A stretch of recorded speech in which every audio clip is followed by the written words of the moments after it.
How does magic work? Magic is an agreement between the shaitan on one side and the magician on the other. The magician agrees to do certain things for the shaitan, and then of course the shaitan agrees in return to do certain things for the magician. So let's start by looking at the cave.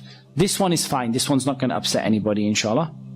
There's nothing in here that's going to be particularly horrible. And as I said, I'm going to try and avoid the worst of them, because I did have people fainting in previous lectures. Okay, so you see this person has made a circle and they've created an altar at the front.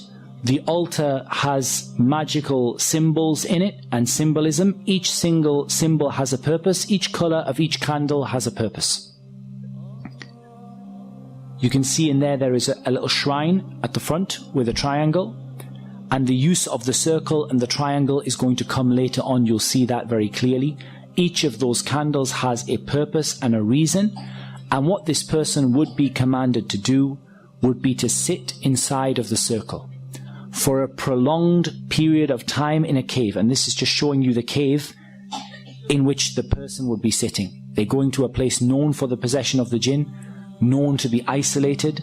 They're sitting inside of that cave, and then they are going to be sitting for such a prolonged period of time, lighting the candles and beginning to mention the name of the shaitan, call upon the shaitan and invite the shaitan to come to their presence. And they would usually be asked to relieve themselves in the same circle that they sit in, and to sit in their own filth. But that's the lightest one. I thought I'd test your stomach first of all. That's the lightest one. Now let's go and have a look at what magicians do with the Quran. This is a public sewer. It's full of, waste and excrement. And they're trying to fish out something from the public sewer. And we're going to keep going. And the Shaykh, he climbs down into it. And this is what they pulled out of the public sewer.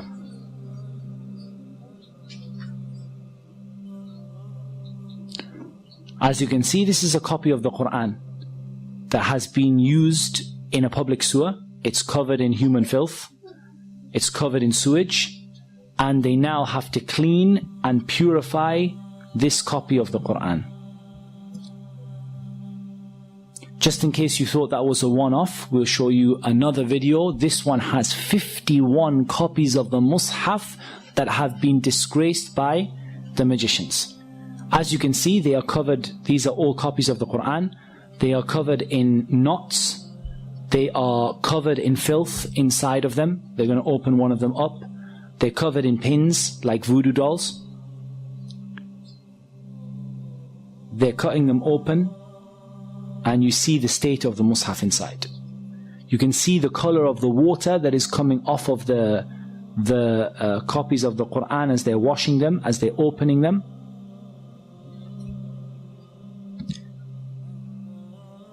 And they're washing them with rose water, and they're washing them with perfume in order to remove the excrement that was on them.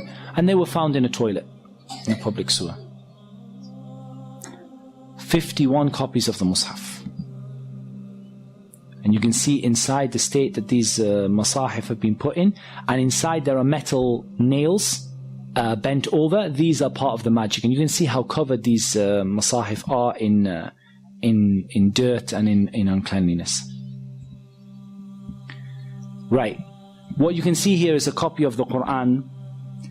And you can see a circular, I don't know what to call it, a device. And you can see what the Quran is smeared with.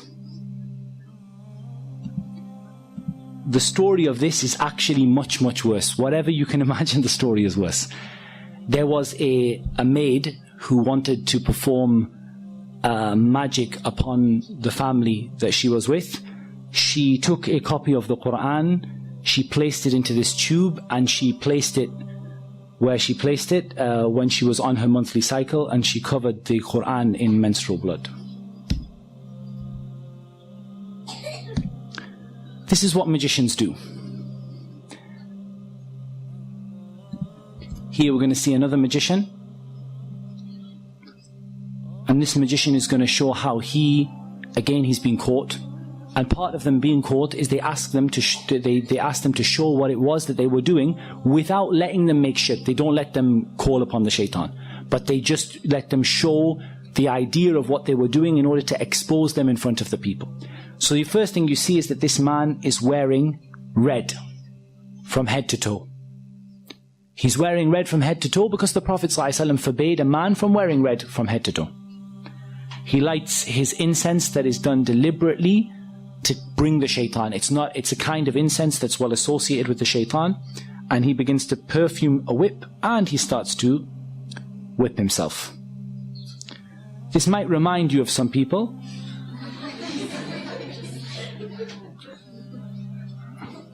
And I'll make no further comment on that. Now, what you can see there is curtains on the wall that again he has disobeyed the Prophet ﷺ by placing curtains all over the wall. And what you see here is blood stains on the curtains. Now, what he would do is he would sacrifice a rooster. The rooster that's associated with the calling of the people to the Fajr prayer. They would sacrifice a rooster to other than Allah. To sacrifice a rooster to the shaitan and then allow it to flap around the room, spreading the blood all over the walls. And then you would see what this person would do. They have some more little tools that they use. They would then lie in a position of humility and a position of lowliness. And you're going to see. And they would stay in that position calling upon the shaitan. Calling upon the shaitan to appear before them, calling upon the shaitan to help them, calling upon the shaitan to aid them and to support them. And what they do is they make a contract between themselves and between the shaitan. And this contract is then placed in a number of places. And I'm going to show you some examples. This here is a bird that was confiscated from the house of a magician. And you can see stitched into its wing or onto its tail. I've got all sorts of them, this one.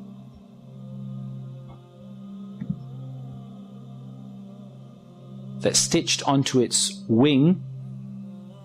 You have either a written piece of paper with the magic written on it, or you have various strings and threads that have been blown, the magic has been blown over them. I think the other one is a little clearer, so I'll put the other one on.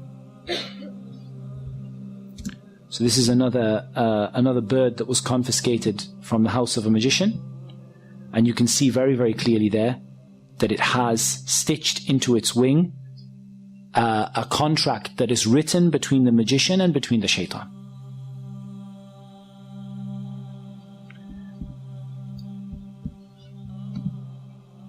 You also have an example of they're burying the magic in the graves.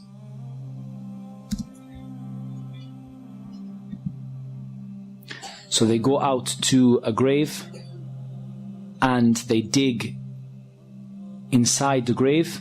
They've caught a magician, or they've been informed by a magician as to where the magic is hidden. And you're going to see that they bring out from the grave, they've been told what side of the grave to look at, and they bring out usually a plastic bag, and the bag has various magical items in it. You can see there that you have the letters and the symbols that we're going to talk about tomorrow, and you're going to learn about what those symbols and letters mean. We'll show you another one that comes out of the grave.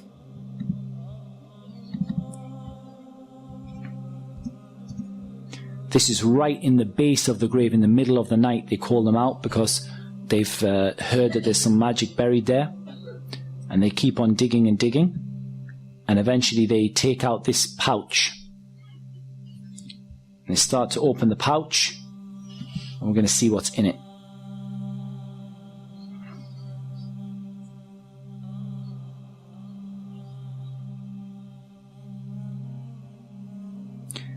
That looks like somebody's vest. Inside you have an egg which is painted or colored red, may well be blood, and has a number of needles stuck into it. You have a tissue, a man's tissue. You have a lemon. You have the head of an animal that was sacrificed to other than Allah.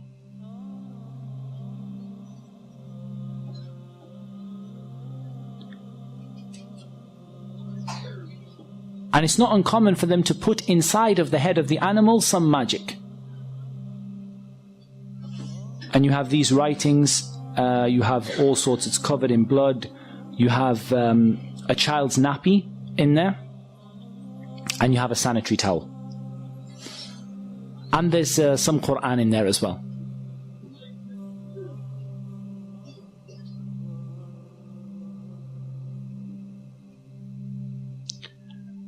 And we're going to count the number of pins. You can see in there that there are 7 pins. Okay, let's try and analyze a little bit of what we've seen.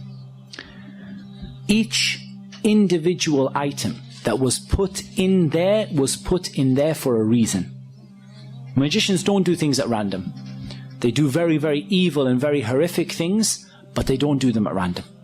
It was put in there for a reason and an aim in order to bring the shaitan and cause a problem. And I'll tell you what happened. The story of this, the sheikh who gave me the video, he actually was involved in the case and he told me the story. He said what happened was there was a woman who had been divorced by her husband and she had lost custody of her child. She went to a magician in order to bring her child back to her. She brought her own blood. She brought the child's nappy. She brought some clothing from her husband and his tissue. And she brought an animal, and the animal was slaughtered to other than Allah.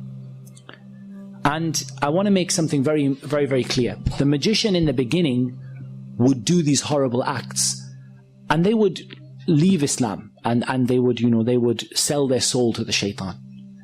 However, there's a problem. Once the magician has done that, what's next? The magician calls the shaitan, says, I'm willing to make sajda to you in order for you to do something for me. And the jinn and the shaitan say, well, what's the point? You've already disgraced the Quran, you've already left Islam, you've already done the worst of the worst of the worst. There's nothing left to ask from you. So then he says, what can I do for you next to make you carry out my orders once again? And so the shaitan says, now you have to bring other people. It's not enough for you to leave Islam. Now you have to bring other people. And so that magician goes out to convince other people to use their services and to bring them, those other people, outside of Islam. And this is something that you see amongst the magicians, is that they don't simply disbelieve. They disbelieve and they become a da'iyah, a caller to get people to leave Islam. And so that woman was asked to bring an animal, knowing that animal would be sacrificed to other than Allah. In the beginning, don't think that this magician sat there with horns, and sat there saying, I'm an evil magician. In the beginning, the magician enticed her, look, I can solve your problem, I'm a healer. But when it comes to the crunch, you're going to have to bring me an animal to be sacrificed. She knows and he knows that animal is going to be sacrificed to other than Allah. When he asks her to bring a sanitary towel, he asks her to bring a nappy, she knows what's going to be done with it. But he has to get her to make that step so that she would leave Islam. And when she leaves Islam, then the jinn will now do another act for him and would afflict her husband and cause him to lose the custody of his child, and for the child to go back to the mother, or afflict the husband to make him love the woman again. And of course it should be mentioned that they never bring anything good. And they never, ever, ever are successful in what they do. وَلَا يُفْلِحُ السَّاحِرُ حَيْثُ أَتَى. The magician will never be successful wherever they are. and the husband would go insane, fall in love with his wife once again, go back to his wife. Within a few months, he will have fallen out with her again. It doesn't bring anything but evil for everybody. It doesn't bring people back together.